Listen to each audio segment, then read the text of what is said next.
So welcome to this particular session. The topic is service leadership in a digital world. Why is it really important to serve, and why you need to have that mindset of service if you want to be someone who can really, be a digital leader, especially in today's day and age with everything is online. So I want to just find out how many of you here truly want to step into your power and lead with a much higher purpose and a purpose that's bigger than you. Yeah, just type me in the comment box. Yeah.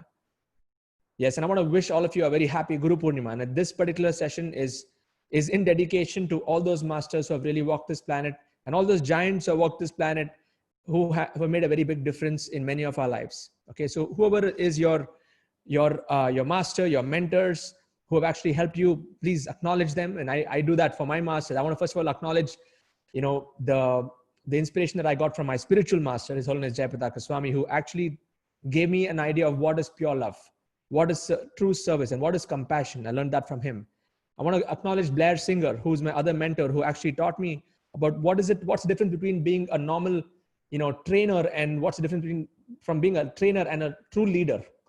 And he actually brought out the best out of me. So if you know Blair Singer, okay, you can just, put that symbol of joining your hands for him. Okay.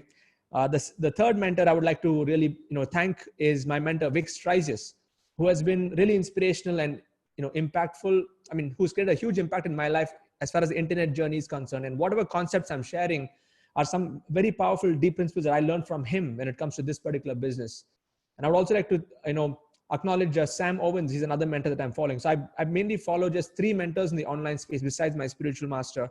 And they have been like my major contributors in the entire whatever I do. Okay, and there have been a few other mentors that I've learned from, different ideas from different places, but these 3 in the internet in this space are the towering giants that have actually helped me. Of course, there's no reason that I should not mention other names like Dr. John D. Martini, Brian Tracy. I remember Robert Kiyosaki, Tony Robbins. All of them have had a huge impact in my life at different points in time. So let's all just type once more gratitude in the comment box, and let's give our gratitude. Even Jack Canfield, absolutely, all these big names, Les Brown, and we can just bring a whole list of names over there. Yes, so let's give our gratitude, and let's keep them in our minds and acknowledge them on this wonderful day. Shouting our gratitude to our masters. And the interesting thing is, while we do this, we are also serving other communities. So we are simultaneously being students and masters. So it's very important for us to be also mindful of how are we going to lead, and why is it important for us to have some of these principles. So in today's webinar, I'm going to go through a lot of points, like even Robin Sharma, someone has mentioned. So let's bring up Robin Sharma's name there. Yes. So I want to jump into a few areas today. So some of you would have heard of these concepts before, but I want to still drive it in a little bit more deeper. By the way, how many of you are here for the first time? Just type FT in the comment box. I want to welcome you, because this is like an open webinar for everyone over here. Yes. Thank you. Thank you for being here. Yeah, really means a lot. Awesome. So the whole agenda of today is going to be around this. And what does it really take to lead in the online space? I'll be sharing some core concepts. I'm going to talk about there are different types of leaders. And I've done some research on this. Then I'm going to go into the traits of mentors and how do you differentiate between fake and real mentors. In fact, I did a video about this, but I'll go deeper into this. Like, what do I mean by fake? There's a whole logic behind it. And there are some who are just focused on themselves, and there's another breed where they're focused on their communities and things like this. So I'm going to differentiate that. Then I'm going to walk you through a concept that I have been talking about for many years, on how to take your message and make it into a movement. In fact, even before I built my community, I had this formula, and it is a formula that just came to me when I was sitting on the beach, and I wanted to I just threw out an intention into the universe. I felt so small and so humble in front of the beach, sitting there. I was thinking about what can I do to really serve people with the knowledge and skills that I have. And it was not like, it is one of those moments like, and if you've had these moments where you're in the shower and you get like a brilliant idea. Have you experienced that? Just type I have. Yeah, you're in the relaxed state of mood, and then you just get a very amazing idea. And that's where I got this idea, which I'm going to share, the message into a movement. And even before I started anything, that concept I've shared and openly, spoken about, even before building the community. And based on those principles is what this community is also, this is how it has also grown. And then finally, I'm going to link it all into digital leadership and digital influence. And how do you differentiate between the different kinds of leaders that there are in the online space? Okay, so I'm going to integrate the entire principles of leadership. And I just want to mention, leadership is it's a big topic. And how many of you are already leadership coaches here? Just type I in the comment box. Yeah, I in the comment box. If you're already a leadership coach and you've been doing that stuff for years, I know many of you are already in that space. So, I'm like preaching to the choir over here. So I just want to tell you, I'm going to give you my perspectives. And I'm sure many of you are already great at this and you've been working in the corporate space and working with leaders and things like that. Okay. But I'm just going to give you my angle to the whole, leadership game from a digital perspective of what I've been implementing in my life, my business over the last few years and months. Okay. So let's jump into the first part, which is the concepts. Okay. I have 4 concepts to share with you. By the way, are all of you taking notes? Just type TN if you're taking notes. If not, I'll give you like a few seconds. Go quickly grab your notepads, pens, and papers, and please take notes, because what I'm going to share with you here are some really powerful concepts. Okay. And it's some of them you might have heard of, some of them may be fresh and brand new to you. Okay. So the first concept is a nice graphic that I saw, a boss versus a leader. Okay. Just look at this graph over here, and just a graphic. So when you see this, what is it that comes to your mind first? Yeah. What is that comes to your mind first? Just type whatever comes to your mind. When you see this, what are the different perspectives you get? Yeah. A leader needs to lead from the front. Okay. Yeah. Don't be just a dictator. Walk the talk. Absolutely. Yes. Work together. Yes. Be the example. True. Absolutely. Absolutely. Yes. This is more like slavery, right? Someone mentioned slavery on the top. That's not leadership. Yeah. Leadership is different. It's something different. Even though it may apparently seem like someone is leading from the top. Yeah. This is the difference between a dictator / boss / somebody who wants to just get things done, where the self-interest is on them, versus a leader who is leading from the front. Okay. So that's the first concept I wanted to share, to let you know that leadership is different from administrative roles. Okay. That's the first thing here. And leader usually empowers. Now, the second concept is the principle of surrender. How many of you here agree that a great master is usually a great student? Yes. Or a good master is a good student. Okay, let's not keep the word great over here. Great can mean so many things. Okay. And I want to give the example, straight from our, our traditions, our culture. Okay. You remember this moment where Arjuna was right there on the battlefield and he said, no, I'm not going to do this. And Arjuna and Krishna were friends for a very long time. They were very close friends. But then the minute he surrendered and he said, okay, I'm bewildered. I do not know what to do. Please tell me, what do I have to do? I will follow what you say. And that's when the knowledge started to come. Yeah. How many of you can relate with this? Yeah. In your own situations. See, usually, like even in my case, I had this ego for a very long period of time, even in the internet space. But it was not reflecting my bank account. And the day that I surrendered to my mentor, Vic Strises, 2018, January, I still remember that webinar I attended. And that moment, I just made a decision. Okay, I'm going to follow one person. And that actually changed the entire trajectory of my life and business, because I started to openly receive what he was ready to give. Otherwise, it was just talk. I saw his videos here and there, but it was not with that mood of surrender. Okay. And this can be applied to everything, whether you're in technology space, you have to surrender to teachers, whether it's art, whether it's sport, whether it's business. I used to play cricket. How many of you here have been into some kind of sport? Just type me in the comment box. You've been into some kind of sport. Does it require surrender or not? Yeah. You have to just listen to what your coach says. And I used to play cricket for a good 6 years in school. And I remember my master, I had two coaches. One coach his name was Ramdas. The other one was his name was Clifton. And I would just blindly do what they say, even though it was not pleasing at times. And I would also, my ego would be also slapped many times during those moments. Yeah. So how many of you have been in those situations in school, college days where you got chastised by your coach? Just I've been there in the comment box and that really helped you come out. That really helped you grow into something else. Yeah. Some of you went into basketball, some of you into other sports.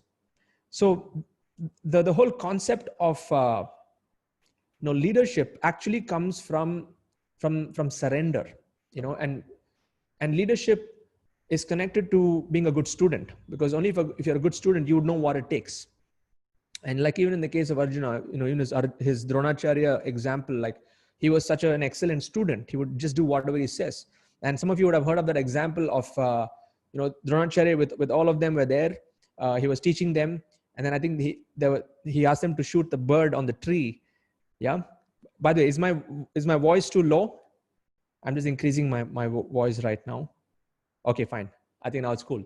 So here there was a situation where all the Pandavas were there, and I think even the Kauravas were there, and there was the Dronacharya had to make them shoot this bird on the tree, and then he would ask each one of them, okay, what do you see? And I think it was Bhima or someone. He went and asked, okay, what do you see there? And Bhima says, I see the tree and I see the bird on the tree. And then I think he went to the second person. Then he asked, what do you see? And somebody else said they see a fruit or something like that. And then he asked Arjuna, what do you see? He says, I see the eye of the bird. Yeah. And he said, okay, let it go. So that's what is the focus. Yeah. And some of you might have also experienced this or also would have heard this. Like he used to practice in the dark. How many of you heard of that? Just type I have. He used to practice in the dark. And that was the kind of commitment that, he had as a good student. And this is just one example, but there are so many other examples, even in other scriptures. There are other scriptures, like many other parables, even from Christianity, in Islam, in other, Buddhism, other cultures also. There have been really other examples of committed students achieving great things.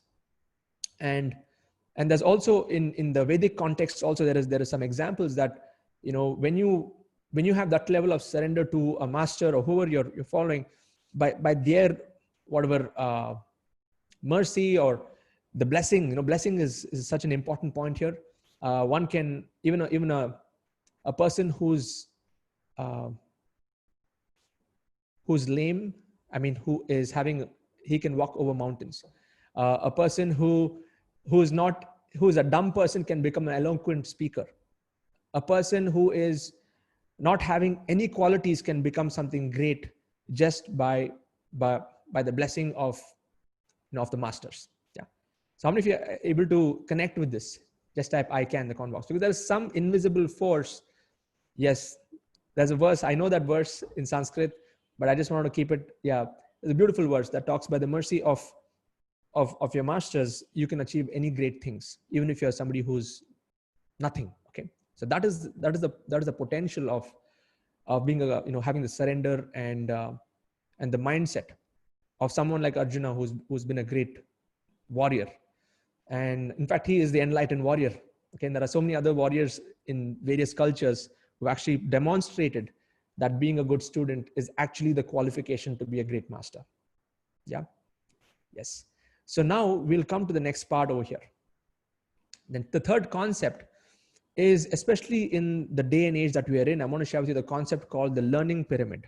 Okay, the learning pyramid is, especially if we want to be great teachers. In fact, the intention is, now I would like 524 of you plus 500 plus watching live, for all of you to step into that power of being the next level of teacher, the next level of coach. And that is the intention of this webinar. By the time you finish this webinar, you're going to be having a lot of those ideas soaking in your head, so that after today's webinar, you're going to be operating on a slightly different level. Okay.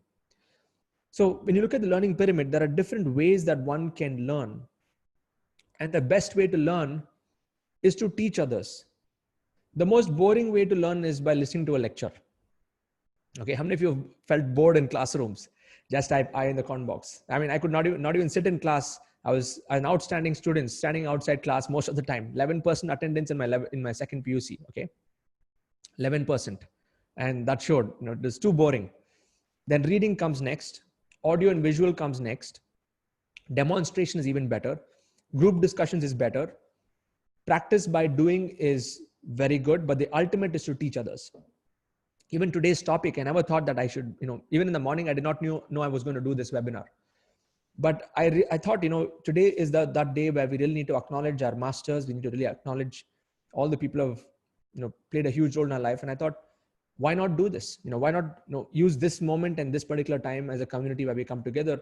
And I prepared for this webinar. The last 2 hours, I was just preparing for this webinar. So when you're in that position of teaching, you automatically get into much higher or better level of learning. And if you've experienced that, just type I have in the comment box, because teaching is the best way to learn. And I talk about the golden triangle, which is to learn, do, and teach simultaneously. That's what's going to help you grow much faster than anything else. Because if you're just learning to learn, that means if you're reading a book or watching a video or taking up a course or doing anything just for the purpose of learning, it's not going to have as much of an effect as you learning that same information to teach others. Because you'll start thinking in terms of how I can implement that knowledge personally, myself. That's the first point. The second, how can I present it in a way? So you'll have like at least 3 times of reinforced, learning of that information. I'll tell you how it works. So the first time you learn, it is for you to learn, for you to absorb that knowledge. The second time that you learn will be when you're going to revise that same thing, what you're preparing, when you're preparing for it. And then the third time, when you're actually teaching it to others, you're reinforcing that same concept at least 3 times. How many of you have never thought about it this way? Just type never in the comment box. The reinforcement happens when you teach. Otherwise, it's just, one-time learning. It just goes in, you just take it into your head, or you read a book and then it collects dust. That's it. Okay. So when you're teaching, it is reinforcing it multiple times, and that's why it really empowers you. So you need to understand the learning pyramid. Okay. There's another concept I want to share before we get into the main topic. The fourth concept I wanted to share is another pyramid. It's a leadership pyramid. Okay. And the leadership pyramid, more from a typical, it's more from a point of influence. Okay. You might have seen this before, but I'm going to explain this. How many of you know about this concept? Just type no, K-N-O-W. And if you don't know, just type D and K. Do not know. D and K is not know. Okay. There are 5 levels of leadership, or 5 levels of influence also, if I should call this. Okay. And I'll explain to you each of these one by one. Okay. Now, if you look at Parados Principle, you have the top 20% and the bottom 80%. In any industry, in any game. And even if you look at in the leadership space, you'll have the top 20% leaders and the top 5%, top 4% leaders. The top 20 of the top 20 will be there. And you have the bottom 80% of society who are the followers. Okay. Pretty much this is how the whole, if you look at any industry, any situation, you can see the 80-20 rule working there. So in the bottom 80%, normally you would find this 5, 4, and 3. Okay. And the top 20% is where you have the celebrity, authority, and celebrity. And let me explain to you this one by one. Now, genderless are those people who don't have any clue about any topic. That means they are a jack of all trades, master of none, or they would just be knowing a little bit of everything, but there's no solid grounding there. And I'll give you an example of, of this particular, topic here. It's the example or an analogy with the water bodies. Okay. You have one particular water body, which is like the ocean. Okay. The ocean. The ocean is so vast. The ocean is so huge. But can we drink that water? Can we drink that water? Is there any use? Okay. So the first kind of an expert that I've seen are those people who are like the ocean category, where they have so much of knowledge, they have multiple degrees next to their name, but they can't use it anywhere. Okay, they can't use it anywhere. It's not practically usable anywhere, but they have like overly qualified.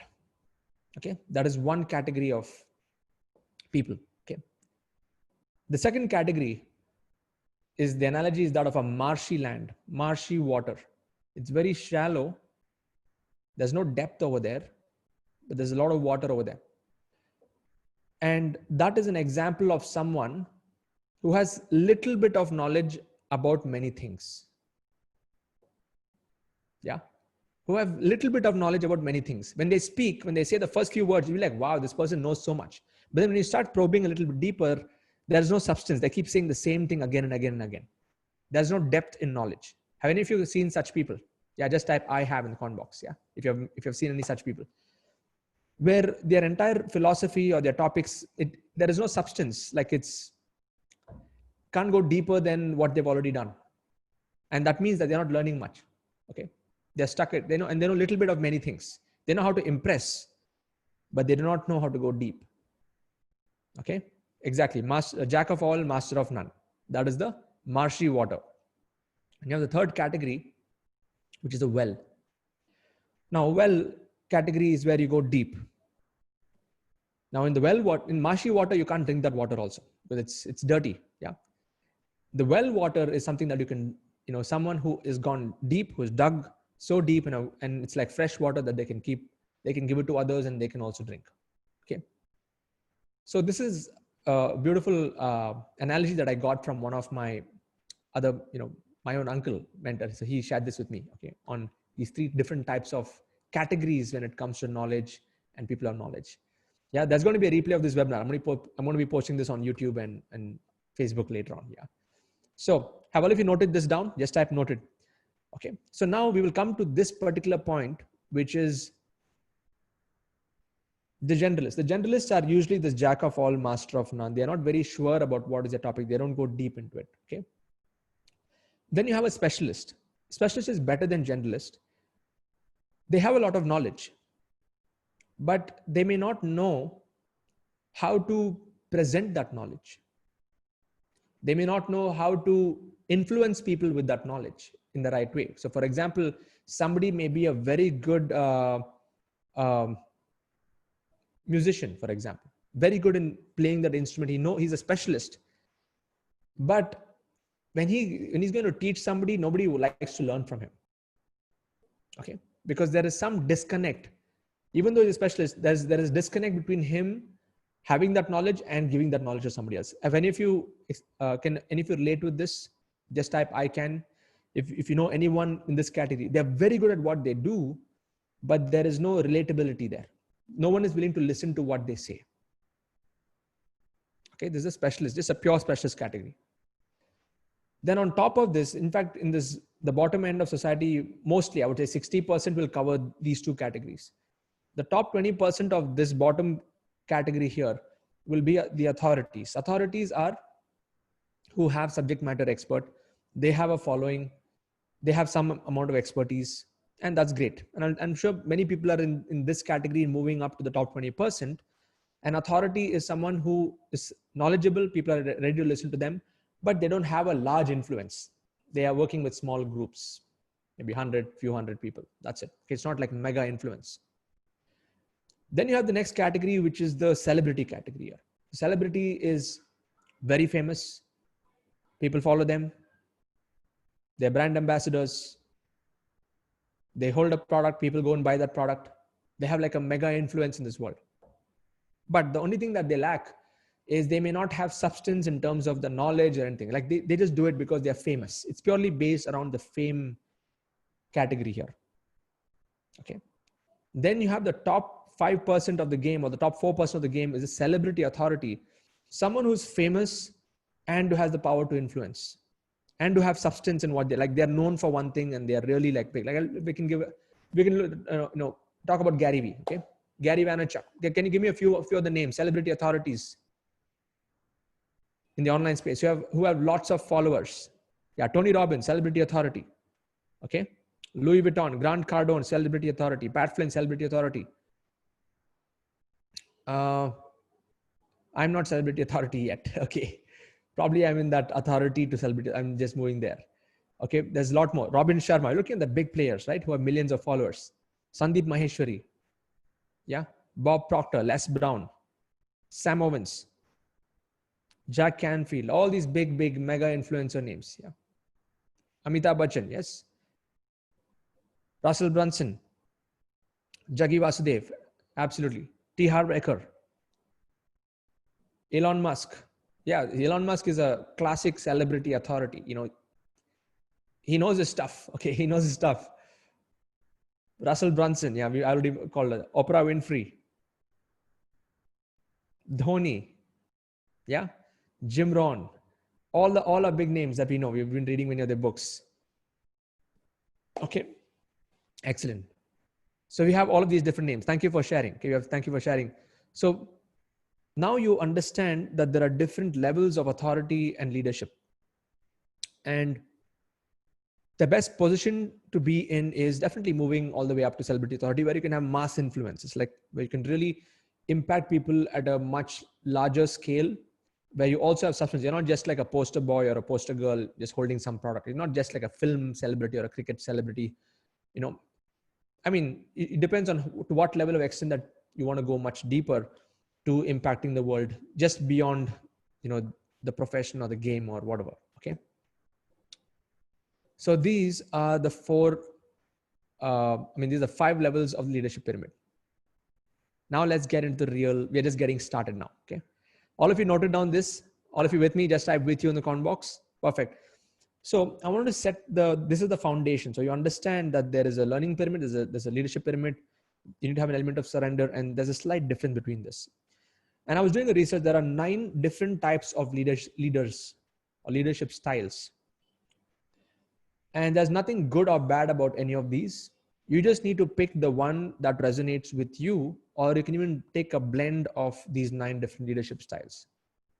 And as I'm bringing out these styles, you will be able to correlate and see which one is, you may be able to correlate with some of these authorities or these big leaders in the world on what style are they following.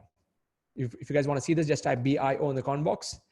Okay, the first one is an autocrat.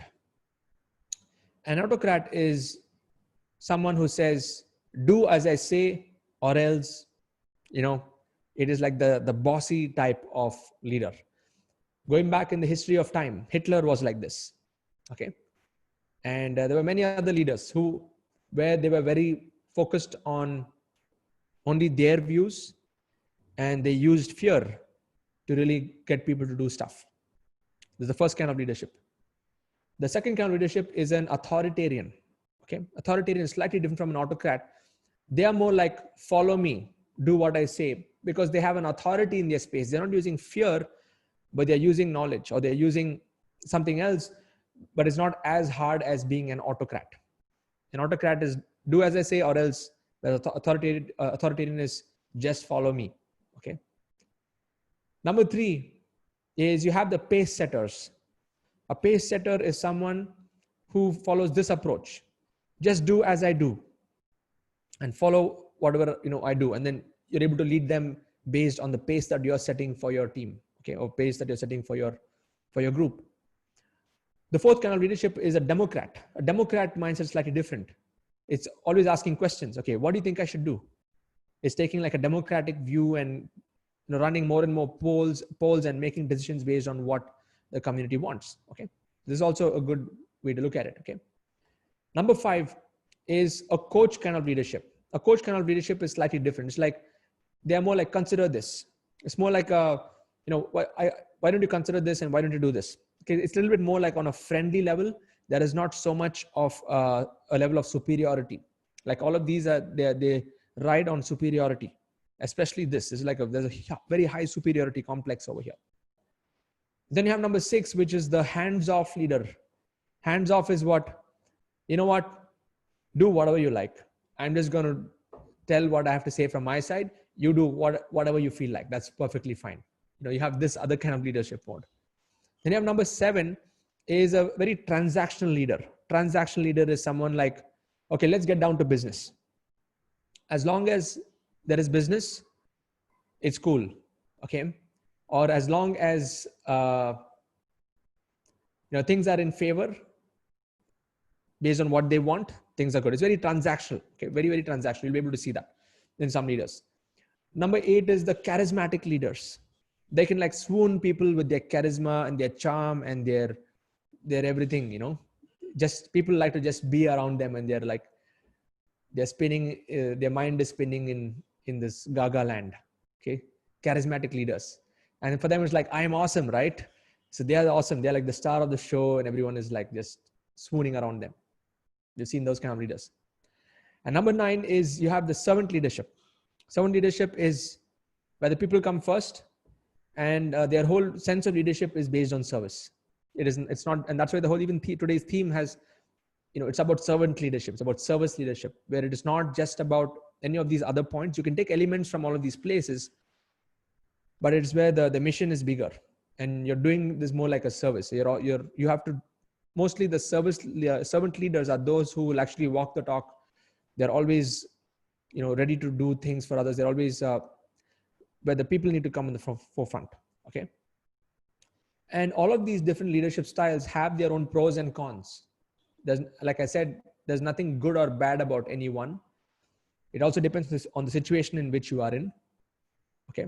For example, if anyone is in the armed forces, you need to have autocrats. You cannot have like a charismatic or a servant leader, or you cannot have like a hands-off leader over there. You need to have somebody who can really call the shots, because it's a matter of life and death over there. Okay. And you can also have an authoritarian over there. So depending on in the different scenarios, each of these leadership styles fit well into each of the scenarios. Does it make sense? Just type MS in the comment box. Now you need to think about where is your persona, or what kind of a leader do you feel, or what kind of elements do you feel is more in tune with you, and mix and bring out your own uniqueness in your form of leadership. Okay. So these are the different kinds of leaders. Now let's come to mentors. What is the difference between a leader and a mentor, according to you? Or is there any difference? Just type in the comment box. According to you, what do you think what's the difference, or if there is a difference? Yeah. Mentor, there's guiding, there's more hand holding in a mentor. True. There's nurturing happening over there. Yeah. Mentor also helps align people. Yes. A mentor is someone who's a specialist. True. Okay. Awesome. Awesome. Yeah. Absolutely. So the leadership quality is going to be there anyway for everyone. Okay. You need to like pick on one of these 9 traits of leadership, or create your own leadership style. But mentor is someone who's committed to taking things to the finish line, or committed to helping their students or whatever go to the finish line. Okay. That's what the mentor is. And there are different traits of mentors. There are 11 traits that I noticed, again, looking at all my mentors and those who have really played a huge impact in my life. All the people that I mentioned when I started today. Okay. First one is they're an expert in their subject. They know what they say. Okay. That's the difference between just a leader who's just telling people what to do versus somebody who's actually done it. Okay. So the expert in the subject, and they're constantly learning. The second trait of a mentor is they're very enthusiastic about what they do. And I'm looking at you as a mentor for your group. Okay. Just type, I am a mentor in the comment box. Yeah.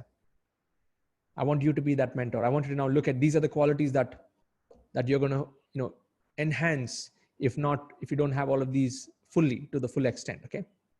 So be enthusiastic, and you're going to be enthusiastic. And that enthusiasm is what really activates the energy of the tribe, the energy of your group to really start moving forward.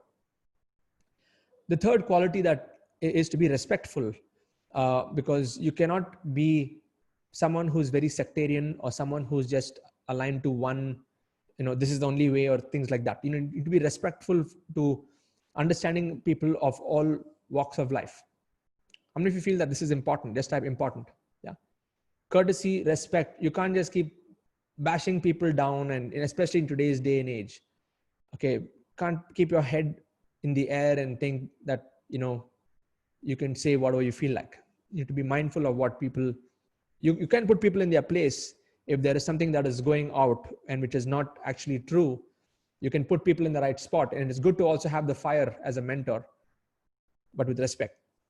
Number 4 is being straightforward, truthful, transparent. Okay. Number 5, empathetic. All of you would have heard that phrase, right? No one cares about how much you know until they know how much you care. Empathy. Yes, that really needs to come through in a mentor. It's not a transaction thing here. It's something that's deeper than that. Number 6 is they're always learning. Always learning. And even open to learning from anyone. Okay? Open to learning from anyone. In fact, there's a whole concept called reverse mentoring. How many of you have heard of this? Just type I. If you have not, just type D and K. D and K is do not know. Yes. Reverse mentoring is a concept where you go to somebody who's younger than you. So if you're say 30, 40 plus, go to a teenager and ask them what you should do, because they are going to be the future. So it's like reverse mentoring. Like you go to people who are much younger than you. That's one. And in fact, this is it's a pretty awesome concept that many big companies have also used, where they get like teenagers. In fact, I was speaking with a futurist in Dubai. He is not an astrologer. He's a futurist. They look at technology and they look at where technology is going. And he put a board of, in front of the board of directors of the Four Seasons group of hotels. He brought around 15 teenagers and made them sit in front of the board. And the board of directors of the Four Seasons hotel asked these kids, would you come and stay in a Four Seasons hotel? And 99% of them said no. They said, no, we would prefer Airbnb. Maybe if our grandparents wanted to go, then we will come there. And it was an aha moment for the entire board, because all of them were like gray-haired, 50, 60 plus, making decisions, thinking from their point of view without thinking that the next generation, these are going to be the future consumers. And if we are not getting them at that age, if you're not really resonating with them in the next 10, 15 years, our brand is going to be history. That is reverse mentoring. Okay. Just type bulb on if you did not know about this concept. Very, very important, especially in today's day and age, to understand the whole concept of reverse mentoring. That's being open to learning even from people who are apparently not so experienced as you. I mean, today in the digital age, anyone can grow fast. I cannot just, even in my business, I cannot just say I've been in digital marketing for, 10 years or whatever, and just ride on that pride, because anyone can come in like 1 year and find the new concept of doing things and do it much better. And that openness and willingness to not have an ego. I mean, not having an ego is so important. Okay. Being open to learning from people who are not as experienced in terms of the years. Number 7 is being active listeners. Being an active listener. And listener is not just about, listening to someone speak, but also listening to the market, listening to where things are going in the world. Okay. Having a keen sense of awareness of what's going on in the world. And I'll tell you, one of the other important reasons I'm doing this webinar is because I'm listening to what's happening in the coaching and training industry. And I wanted to set a kind of, I wouldn't say standard, but I really want to raise the standard. Yeah. How many of you feel it's important for us to raise the standard? Just type yes in the comment box. And active listening means this: looking at all the stuff that's going on in the market and seeing how we can course correct or reshape or bring in those ideals and ideologies that can really benefit in the long run. It is not just becoming some kind of a game where anyone can do anything. Okay. And to differentiate between the world-class breed and the breed that is just there to do the typical stuff. Okay. We're here to create something which can create a ripple effect in this world. So being an active listener is important. Number 8 is being transparent. Number 9 is being unique. And I've emphasized this more and more, which is don't be a copycat in the industry. Develop something really unique of your own. Now, just to give you an idea, today's presentation, I actually did some research. And if you go and type types of leadership, you'll find some of these points out there. Like you'll find the 7 types of leaders, 8 types of leaders, but I created my own version of it and adapted this for today's presentation. So even if you're going to be creating something of your own, you can take ideas from different places, but make sure that your presentation is coming from your own experience. You can take those ideas, but adapt it in your own way, make it unique. Number 10 is being open to feedback.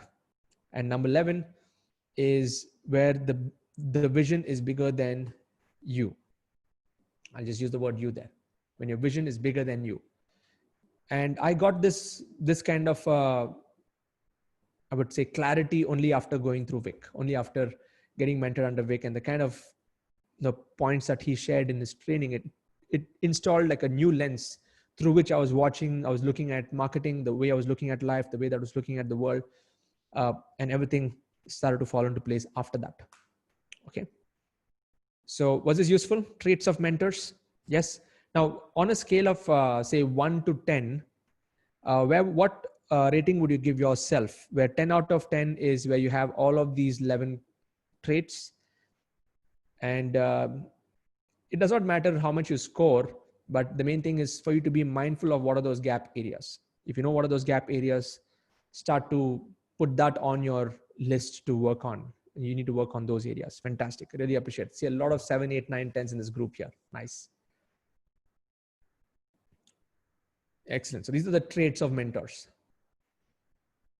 Now let's come into the topic which I shared, the whole concept of a fake guru versus real mentors. How many of you want to know about this? Just type BIO, bring it on. Okay.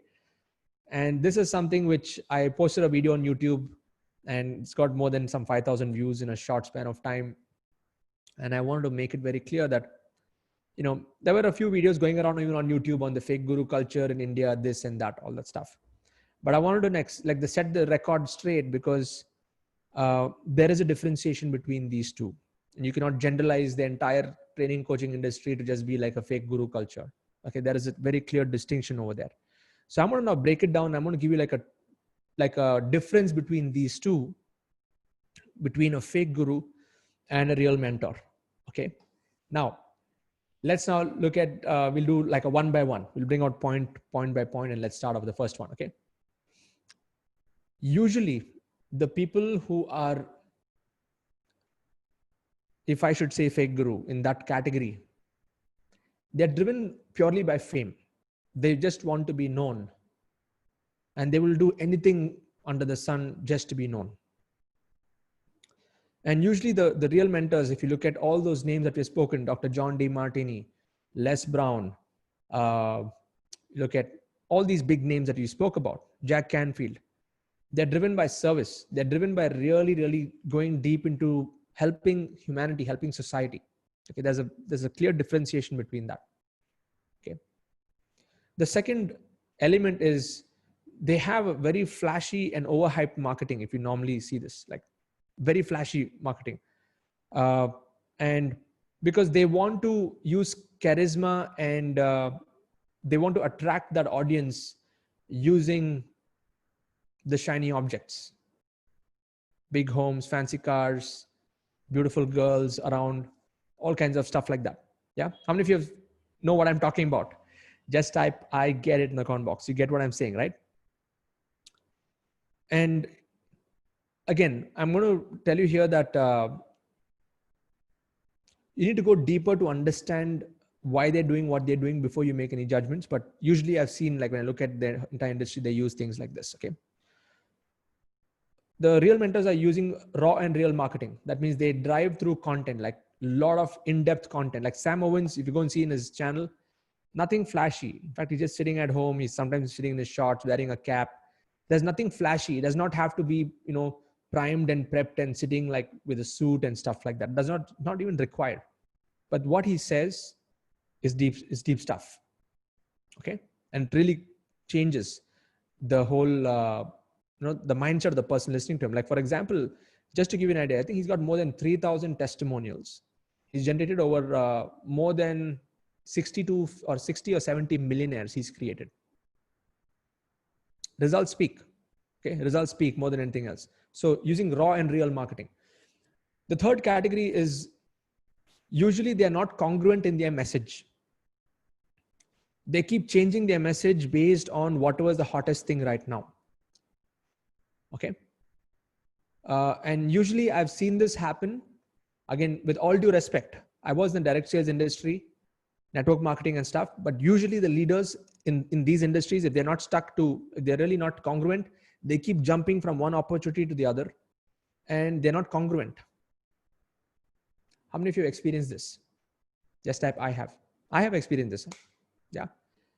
And I'm really thankful to the network marketing industry because that's where I started the game. I was selling video conferencing products back in 2000. That's where I learned the basic principles of marketing.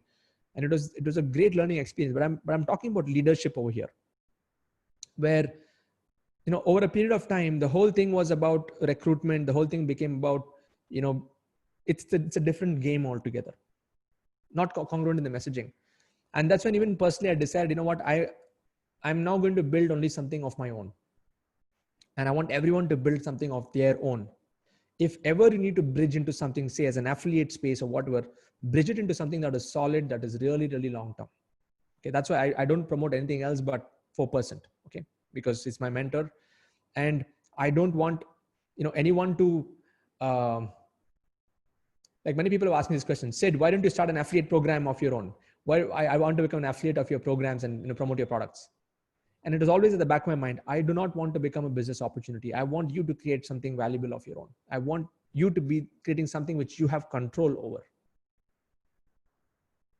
Or if you just type bulb on in the comment box, this is a very, very important principle. And you can only control something, or you can only be congruent in your message if you can control that thing. You can be consistent. You start off with your topic or your message, and you can be it can be something which is long term. It is not something that changes every 2 years, every 3 years. Having said that, I have the deepest respects for some of my, you know, people like, I know the top leadership in Herbalife. Okay. Ravi Sundaram, I know him personally. Amazing person. More than 25 years in the business and thousands of people in his community and truly creating an impact. Now, those are the people who, just to give you the example, in the network marketing industry, those are the kind of people who have really stood the test of time and have stuck to one thing for a long period of time and built something which is really valuable. Okay. Not the junkies that keep jumping from one thing to the other. Okay. Number 4 is the fake gurus keep changing their niches to suit the pocket. They're trend riders. Okay. Trend riders. And the true mentors, they're focused on their niche to serve the market. One is to suit the pocket, one is to serve the market. It's a very, very clear differentiation between here. And they are problem solvers. Even though they may be talking about trends, but they're trying to solve a particular problem. They're not just there to just, you know, run some offer because it's the hottest thing. Like right now, whatever, you know, what was the hottest thing trending right now? They're not going and promoting or pushing that particular product. Like crypto is happening right now. Everyone is jumping into crypto. Okay. You'll be able to see the difference. Number 5 is these people use a lot of negative tactics to bash down competitors. Usually they come from a point of, scarcity, where they don't feel that there's space for everyone. They start to get nervous. They feel that somebody else is doing something better than them. Then they start to put them down, and all that kind of stuff happens over there. How many of you have seen such kind of people? Just type I have in the comment box.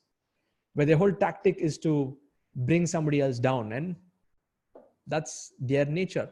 But you look at the real mentors, they use positive methods to uplift their audience, and they don't care about what these other people say. It's like dog barking at the sun. Okay, let the sun is not going to do anything, right? Is the sun going to care?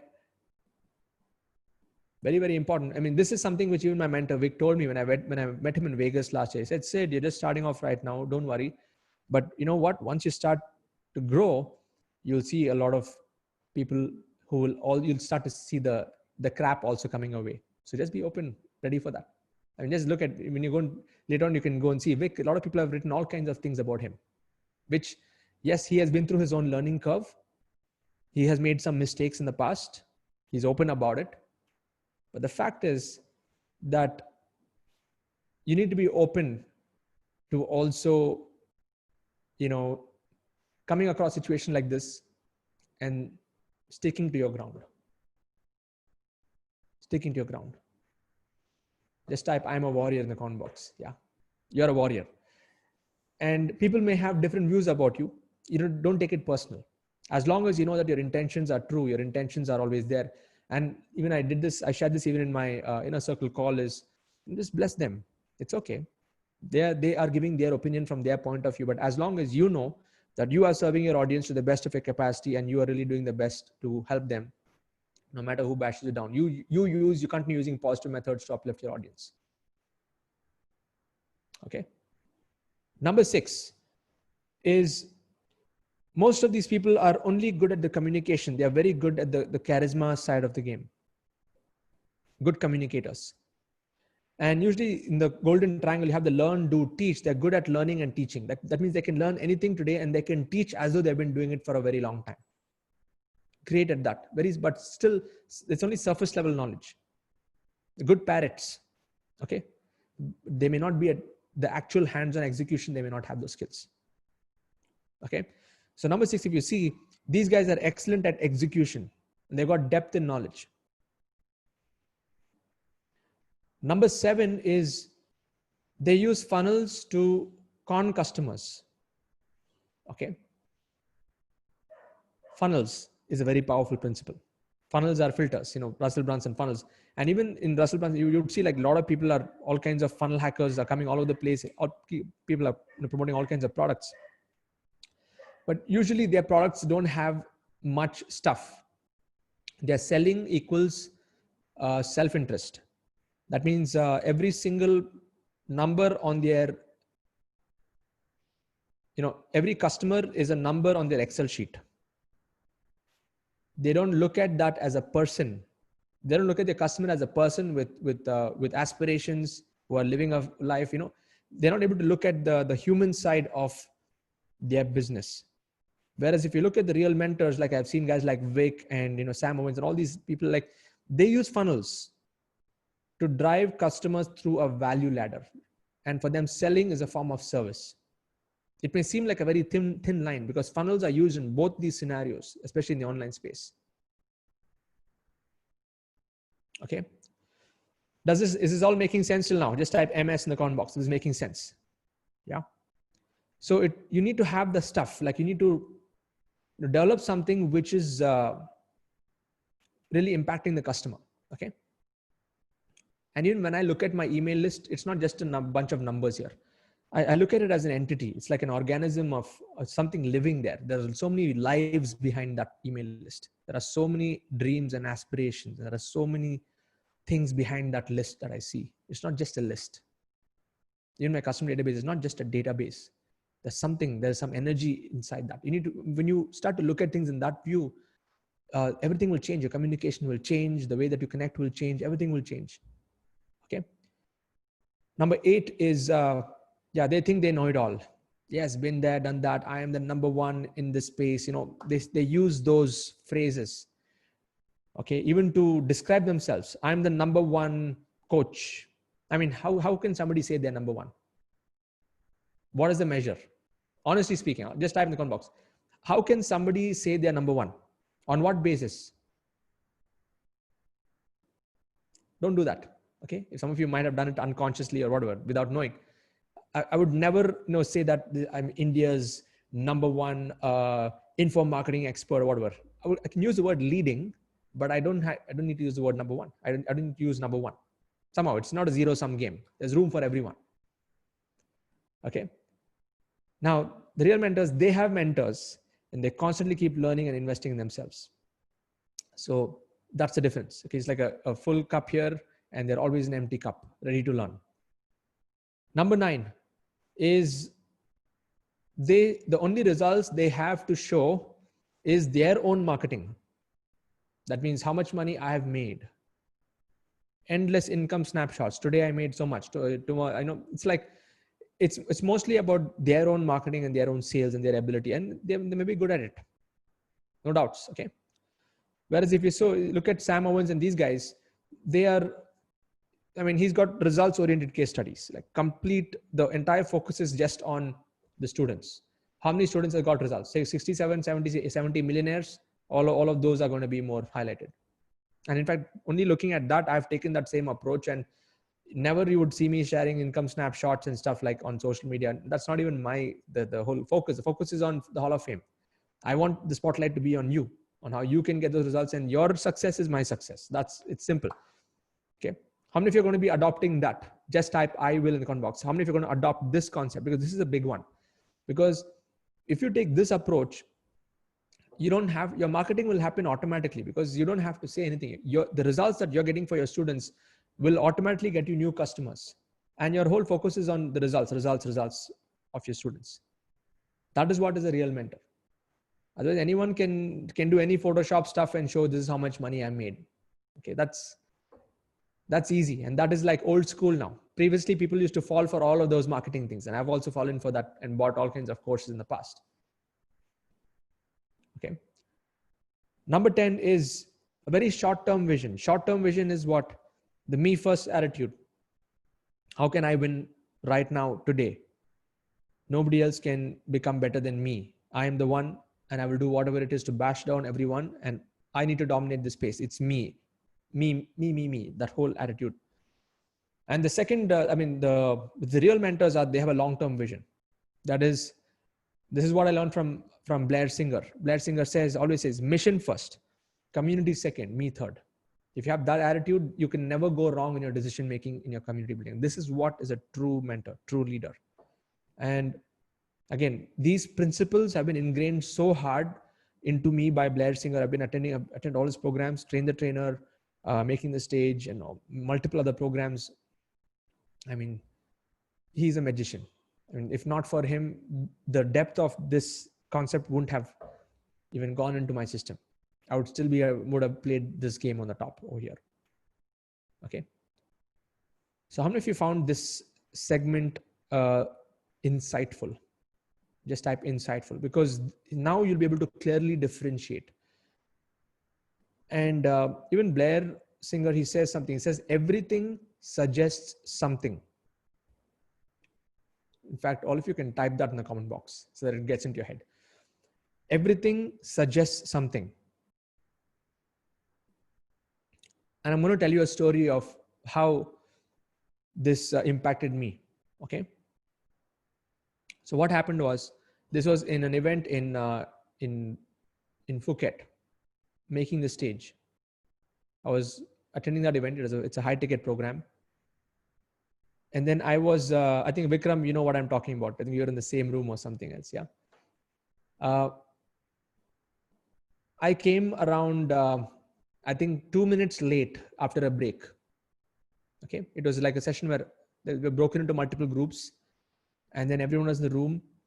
And I came 2 minutes late, and there were like 2 other people. And then the session had started, and Blair was on the stage. And then I just opened the door, and I thought I'll just go and sit. Okay. I'll just go and sit down and, just sneak in and go and sit. And then he said, stop. There were like 1 or 2 other people. Then he says, you're 2 minutes late. I said, no, but we were just in the washroom. We had to just. And then the other 2 people also, this was an international group, by the way. Okay. This was an international group. And the other 2 people with me were also from India. Okay. And that moment, okay, he was not being like racist, but he said something that really hit me very hard. He says, are you always like this? I mean, when you say that you'll do something, are you always late for everything else that you do? He mentioned something like that. It really hit me really hard. And at that moment, from that moment, I've never been late for any session. Okay. Because it hit so hard, because he was teaching me a lesson that excuse that I was giving, that it was 2 minutes late, in what other areas of my life have I giving those same excuses after not committing to a word? That was a deeper lesson. Just type bulb on in the comment box. Yeah. Because if you are not willing to do those small things, like making your bed and those basic things where you're committing yourself to on the small actions, how can you commit to the bigger things in life? Okay. So that was a moment which I would never ever forget my entire life. And that is priceless. It was priceless. And that was a chastisement my from a master, and I needed that, and that actually changed. And later on in that event, I got chastised once more. There was a whole day on sales, and we were taught the template on how to do the sales from the stage, selling from the stage, and we had to follow exactly what was given in that script there. And there was this person, his name is Marcus. He's a master of sales. And then I went on the stage. And since I was doing a lot of workshops before that, I thought I can add my own creativity and, really bring out some magic in front of that. But that particular segment of the training, I had to follow the template, and I was not following the template. And I did it once. I did it twice. He said, do it again. And then in that group, it came to a point where he blasted me and he said, are you even coachable? Are you even coachable, Sid? Just get out of this place. I was shattered. Literally, I was shattered. And 2 years after that, I was crewing at that same event. I crewed the next 2 years. And I went and met Marcus again. And at that point of time, I think I did one weekend over 45 lakhs selling from the stage. And I went and told him, Marcus, thank you so much for bashing me down, because that made me humble. And I followed the template and I did around 45 lakhs in one weekend. And he shook my hand and he said, thank you so much. I mean, he just gave me a hug. So, I mean, these were the moments that really has played like a huge impact, So I want all of you to keep this in mind, that when you are put into these situations, think about this point. Everything suggests something. And if you're late for something, if you commit to a word and if you don't follow your word, or if you don't keep up to it, or if you take things casually, just think about in what other areas of your life are you taking things casually. And that's why the whole concept of code of honor is so powerful, which again, my mentor Blair Singer has instilled in me. Yeah. The code of honor is something that protects you from yourself, from your mind. So these are some of the principles. Shall we move on to the next? How many of you now would like to learn on how to take your message and make it into a movement, especially now with these principles, these concepts? It's a 6-step process. Okay, there are 6 steps to this. And the first time that I spoke about this was in 2017 or 2018, something, even before any of this community was there. But I had this idea because I'd studied religious movements. I'd studied political movements. I was studying leaders like Gandhi. I was studying leaders like Martin Luther King, many, many great teachers, even our spiritual leaders. Because anything that has become into a movement, it's because it has a few elements that really keep people together, and there's some alignment in vision. Especially religious movements, where after the leader has gone, the whole movement grows much bigger than them. These are some of the principles which I've seen happen, right? Now, the first is you need to have a very powerful core. When I say powerful core, usually leaders, I think each and every one of you would have your own experiences of life, like patterns repeating in your life. Either it would be either patterns or your passions or your pains. Okay. All of you know the story of Gandhi, right? What was a triggering moment for him? What was a triggering moment for Gandhi? South Africa, right? The train. He was kicked out of the coach, and that was a triggering point. Okay. So that triggering point was the ignition of his core, that, you know what? We need to be away from all of this stuff. Yeah. We need to be away from this. And the freedom movement started at that point. Yeah. And it was not to tolerate injustice. Yeah. He could not tolerate injustice. That was the point. Exactly. So even in your life, you might have come across situations. Have any of you been through any situation where you could not tolerate that situation. Just type I have in the comment box. Like at the core level inside your heart, you know that this is not how it should be. And that really burns you. And it's good. Sometimes you're put in those situations to really, it is like nature's way of testing us. Okay. And sometimes that pain is needed to like push through. So it can either be pain, or it can be a passion, or it can be a pattern that's repeating in your life. Like the pattern that keeps coming again and again and again. For me, the pattern was freedom. I did not have freedom in different moments in my life. That's why the entire model itself is the freedom business model, because I wanted to create a model that can free people. That's it. So when your core is ignited, then you need to develop a message that is consistent, a singular message that is in resonance with your core. So what was the core message of Gandhi, for example? Yeah. What was his core message? Ahimsa, right? Freedom through non-violence, through peace. Yeah. Absolutely. And then let's talk about someone else. Martin Luther King, what was his core message? Martin Luther King, if you know about that speech, I have a dream. Yeah, it was equality. Absolutely. It was freedom through equality there. Another example, let's take Mother Teresa. What was her singular message? What was Mother Teresa's? Yeah, it was compassion and service. Yeah. And compassion includes love and everything else kind of connected to it. So like this, every big influencer in the world that you're seeing, they would have had like this one moment or a trigger point, and after that there's no more stopping them. They're like going like fire, to really make things happen and to build. And only then a revolution can happen. Otherwise the revolution can never happen. Okay, revolution, it does not mean that everyone has to start a revolution, but there has to be some trigger point. Okay. And I know just maybe 1, 2, 3 of you are going to be doing something huge in the next 10 years. You do not know where this is going to go. And you will probably be remembering this webinar. Okay. Number 3, you need to start rallying.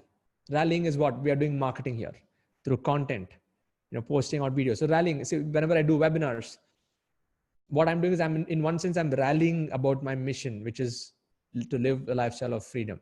That is the mission, which is my mission here. And each one of you would be developing your own mission. You need to start voicing that out. And that's why in my whole niche clarity process, the first thing is to get your mission very clear and to start with that number 100,000, to help 100,000 people achieve dash goal. And that becomes into a mission. It adds more power to your core.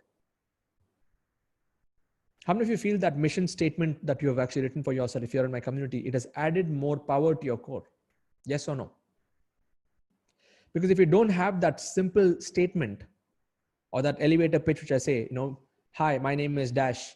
This is my designation. I'm the founder of Dash, and I'm on a mission to help 100,000 people achieve Dash goal. What was that? If that is not very clear, then no matter what you do, it'll have a very weak approach. It'll have a very weak approach because you won't connect at the core. The connection from person to person happens at a core level. Even Simon Sinek talks about this in the Golden Circle. You remember the Golden Circle? When you talk about why you want to do, then the how and the what becomes so much more easier.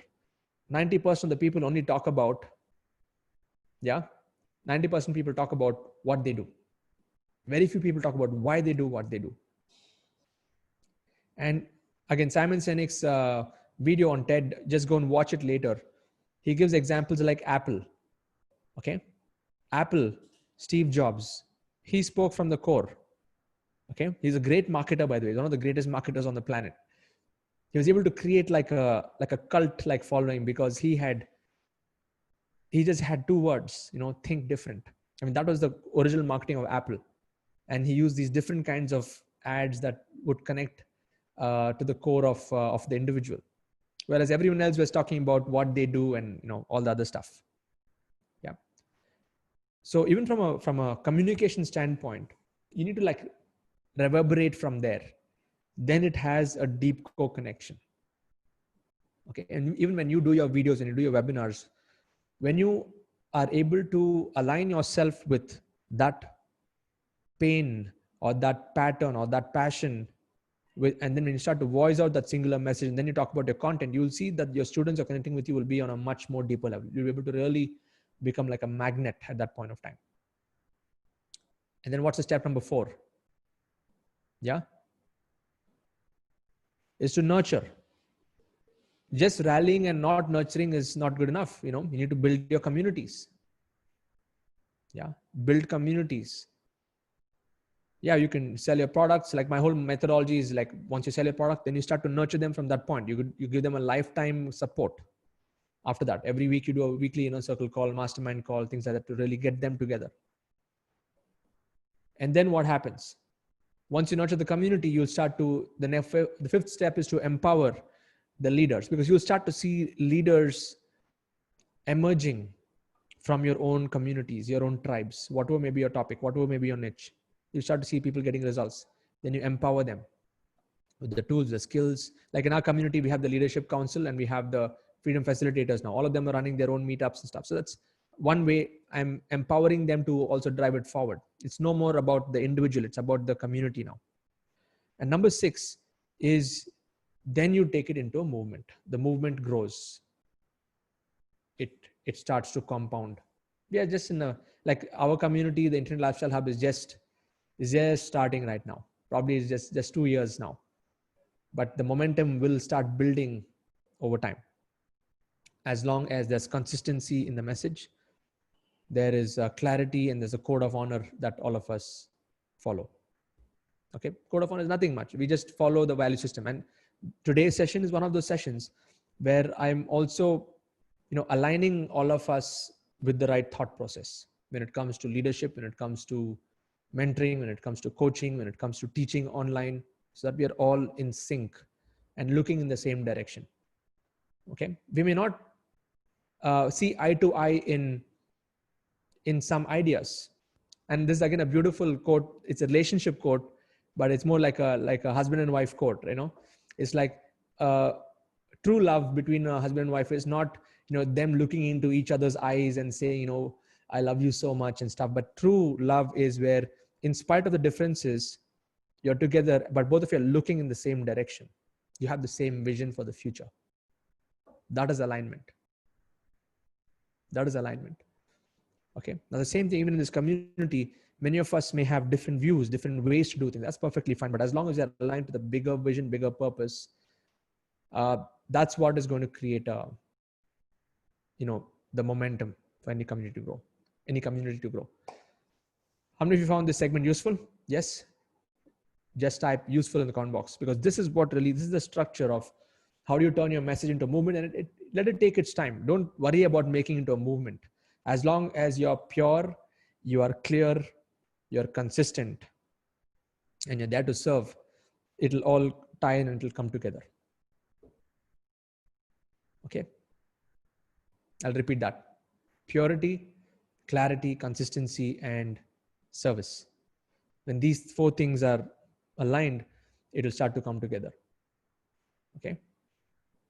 Now let's bring it down to the next part over here, which is how do we tie this into digital leadership in the digital space? There are fame focused. We already spoke about the fake versus real mentors, but I want to tell you that there are 2 styles that you would see even in the online space, because I'm here to help you become a digital leader. So in digital leadership itself, you can pick and choose any one of these styles. There's nothing good or bad about this. Okay. Even though I mentioned fame focused here, fame can also be a positive angle. Okay. And I will tell you, I've taken elements from both. Okay. So let's get into this. Differences. All of you just type BIO in the comment box. Let's bring it on. So I want you to imagine a Gary Vee versus Sam Owens. Okay. Gary Vee is like fame focused. Yeah. Super value, no doubts, but he's all over the place. Okay. And guys like Sam Owens, you might have not even heard of him. Some of you may not even know who I'm talking about, but the guy does like, I think $50 to $100 million a year. Okay. Gary Vee also does around $100+ million a year from what I know. So let's look at this. Fame focused, they are number driven, and their number is mostly focused on how big is their audience. Are they growing in their number, their audience size? Freedom focused, they are also number driven, but they are focused on profits and business growth. They are very like laser pointed on that. Even if it's not much about the number of followers they have as compared to the minimum number of customers that they have who they're able to serve and support. Okay. The fame focused influencer in digital space, they are on every single social media channel posting multiple times a day. So they'll be posting like at least 50 posts a day at every single minute. What they're doing when they wake up, what they're doing, it's like it's great. It really brings out their lifestyle. That is what they choose to be, and that's what really keeps them going. That's perfectly fine. But usually if you see the freedom focused influencers, they are probably on one or two channels. Like they just maybe on Facebook or YouTube and something else, or even if it's Instagram, it's like Sam Owens, he does not have a single post on Instagram. Okay. He just has a profile on Instagram just to run his ads. That's it. And that's like on the other extreme. Okay. But yes, you can see that they pick and choose the channels where they want to go deep and deliver. Okay. Few posts per week or few posts per month, but they go in depth. The fame focused, leaders, they again have very flashy marketing, targeting the masses, and the freedom focused, they are very niche marketing, narrowed down on the targeting. They go into specific problems. And this is one of the reasons why even in our community, I have an exercise called the 100 questions exercise, where I make you go and generate 100 questions, which is very laser focused on your laser targeted market. So what happens is, it does not matter the reach. It's not about the number of people that you can follow to get to follow you, but even if it's the small number of people who are following you, they would be really in tune with your topic. Okay, so it's slightly different here. Number 4 is the fame focused leaders. They are masters in organic traffic. They are very, very content driven, and they have teams also to like chop their content. Like Gary Vee's model is, he'll have a pillar content, and that pillar content will be chopped into like multiple segments and will be blasted all over the internet in all the various platforms you can think of. Okay. So for example, he would speak at an event, like a big event, maybe like 45 minutes, 90-minute speech. Now that 90-minute segment will be chopped into multiple splinters, and that will go into in various locations. So that is the whole content driven organic traffic methodology. Okay. Which is actually great. The freedom focus, they are mostly masters in paid traffic. Like guys like Vic Strizius, Sam Owens, they are masters in paid traffic. And they spend, for example, I don't know, the last stat when I looked at Sam Owens, he spends between $400,000 to $500,000 a month on Facebook ads and Google ads combined. And that results in between $3 to $4 million per month in total revenue sales. And he uses a different approach, a high ticket sales approach, whereas Tripwire is $2,000. His core product is $6,000. His profit maximizer is some $35,000. This quantum mastermind. That's how he's engineered his entire funnel. But they're masters in paid traffic. So they're spending less time on, the mass content generation. That's not their focus. Number 5 is, these guys, they hustle extremely hard, and they value this. They're constantly on the Twitter and tweeting, and they're always online. Okay. And number 5, you would see they mostly live for themselves. They're focused on their image, reputation, and they just do whatever the small things that are important for them. They do hustle extremely hard, but it is very private. It is not exposing every single aspect of their life in the online space. Number 6 is they roll out a lot of snackable content. Snackable is like the lean forward content, where 1 minute, 2 minute videos, snackable content. And it's like fast food. And the freedom focused influencers, they roll out long form content. Long form is like wholesome meals, going in depth, 20 minutes, 30 minutes, 40 minutes, 1 hour, 2 hour videos. They go in depth. Like if you go and see some of Sam Owens' YouTube videos, it's like goes to 30 minutes, 40 minutes in total duration. Okay. And then number 7 is they're masters in syndication. They have large teams to syndicate the content. They are masters in automation. They have very lean and mean teams, and they use a lot of automation to make things happen. Number 8, the spotlight is on themselves most of the time. Here, the spotlight is on their audience and their results. Number 9 is they're living on social media because they want maximum exposure. Number 9 is their life is more personal. Number 10 is their income mainly comes from brand endorsements, speaking engagements, and things like Gary Vee, of course, has VaynerX. He's got like some 10, 15 different companies. He's like on a different league, but you would see many of the other flashy, fame-focused entrepreneurs, they get like the influencer, they play the influencer game. They get brand and endorsements. And the freedom-focused influencers, their income mainly comes from their own product sales. And usually it's the high ticket that really generate solid, because they go deep into their subject matter and they know, what kind of results that particular topic can get for their audience. How many of you found this particular segment useful? Just type super useful in the comment box. So again, I want to make it clear that there's nothing good or bad about this. You can take elements of both. Like I'm trying to take elements from both. Of course, I'm not living on social media, but yeah, I'm looking at how I can syndicate more, not building large teams at this point. But yeah, you can take elements of both to create a mix. But then I'm definitely more in tune, or I follow, the mentors who I follow are more freedom focused.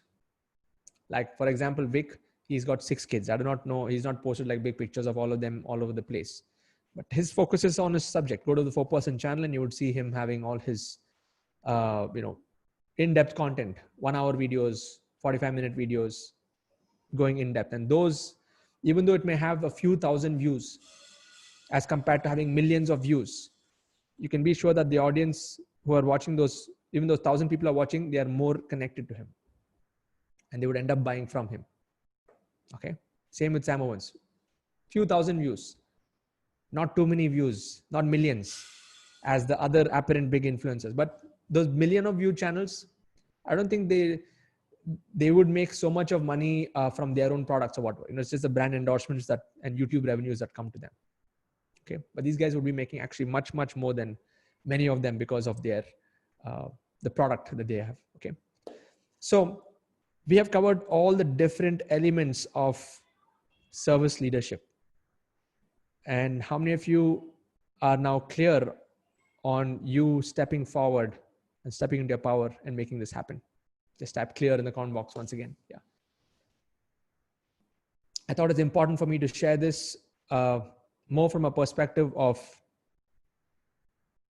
of course, today being a special day, and also using this as a way on how every one of you can adapt and take all of these lessons and learnings to really move forward and build something that's truly valuable, not just for yourself, but for the society at large. Okay. So what I'm going to do right now is I want to just quickly,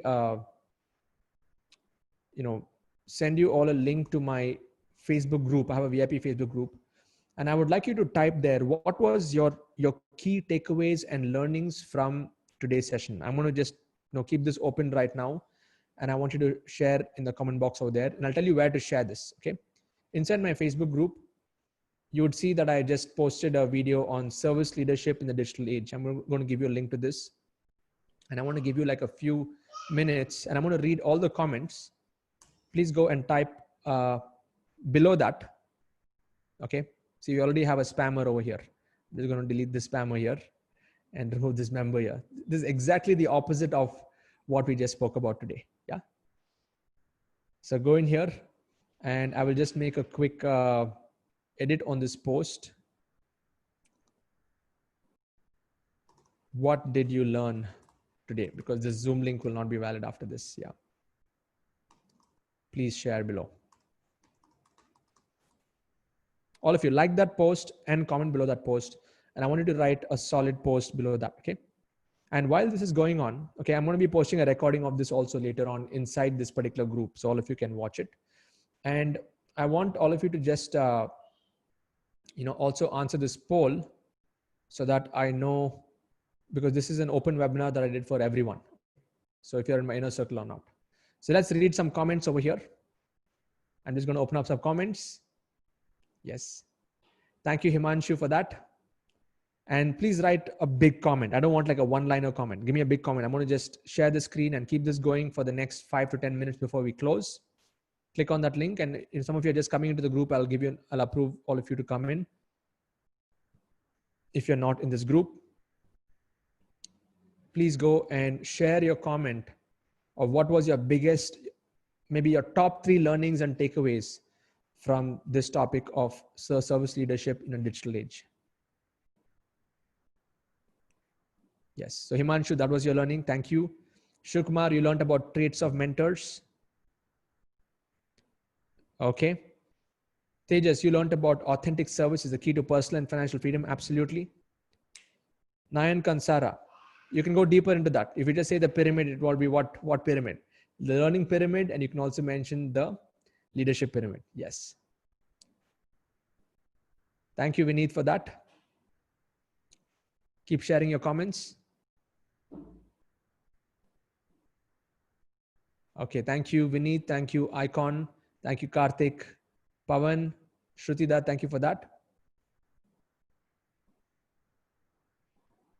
Excellent. I'm looking at the bigger comments, okay? I'm going to give you some time. Type a big comment right now, and I want to be reading all of these comments on whatever you have learned from today. What are your top 3 takeaways? Thank you, Neeta. Thank you, Rajni. Thank you, Amarjit. Okay, more comments are flowing in. Okay. Excellent.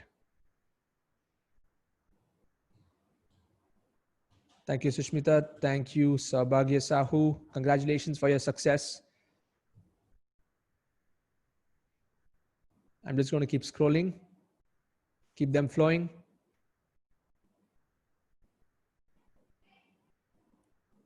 Keep them coming. Yes.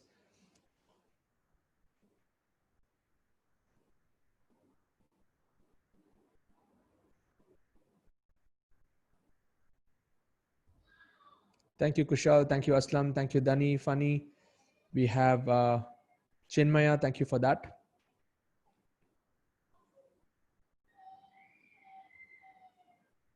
Excellent, excellent. Thank you, Vikram. Thank you, Swaminathan. Thank you, Nikhil. Keep them flowing. Okay. So what we're going to do is we're going to call it a day. I hope all of you had a great session today. Those of you who are still not in my community, I see a lot of you. I just shared the results over here of the poll. Yeah, I'm just going to share the results. You're like 82% are from my inner circle. That's great to know. And good, 18% of you are still not part of my community. So for those of you who are still not in my community, you can just go to this link, sids.co/live, and join me live in my next live webinar, where I'll actually deconstruct my entire, digital ecosystem model. And I go deeper into how do you take your knowledge and make it into a business. So be there for that. I'm going to be doing the next session when you go to that link. Those of you who are not in the community, you can go and register over there. Okay. So thank you so much. I'm going to be posting this video later on YouTube and Facebook, so all of you can watch this later. And I really want to appreciate you, each and every one of you, for your time, for your commitment, for your dedication. And in Zoom, just type in the comment box if you feel that you are going to be making a difference in the world with what we have learned today. Just type game on, because your game starts now. Your game starts now. And this is a game that we're going to be playing long term together as a community. And truly, we can make a difference in the world. Thank you once more. Happy Guru Purnima to all of you. Let's acknowledge all our mentors for helping us be what we are. And before we leave, I just want to play one video. I'm going to stop the recording right now, but I'll play that video after this. Just hang on.